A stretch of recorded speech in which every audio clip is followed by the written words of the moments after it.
భిన్నాభిప్రాయాలు విశ్వాస జీవితంలో కానీ విశ్వాసేతర జీవితంలో కానీ దేవునితో భిన్నాభిప్రాయాలు ఎప్పుడు వస్తాయనంటే దేవుని ప్రణాళిక అర్థము కానప్పుడు. స్తోత్రం చెప్పుదామా? ఏం అర్థం కానప్పుడు?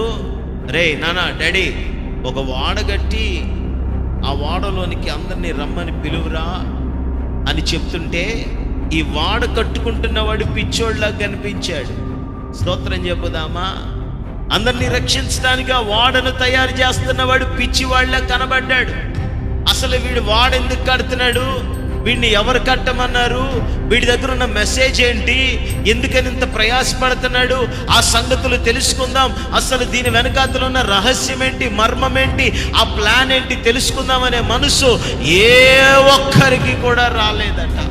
ఆ ప్రణాళిక మీద ఎవ్వడునూ దృష్టి పెట్టలేదట. స్తోత్రం చెప్పుదామా?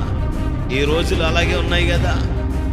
అందరూ దేవుని ప్రణాళికను మర్చిపోయి బ్రతుకుతున్న దినాలుగా ఈ దినాలు ఉన్నాయి కదా. దేవునికి స్తోత్రం చెప్పుదామా?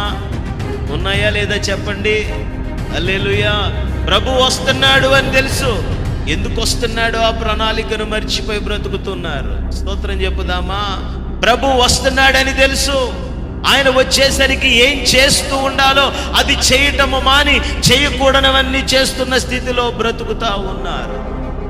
ఇండిఫరెన్సెస్ భిన్నాభిప్రాయములు చేశాయి.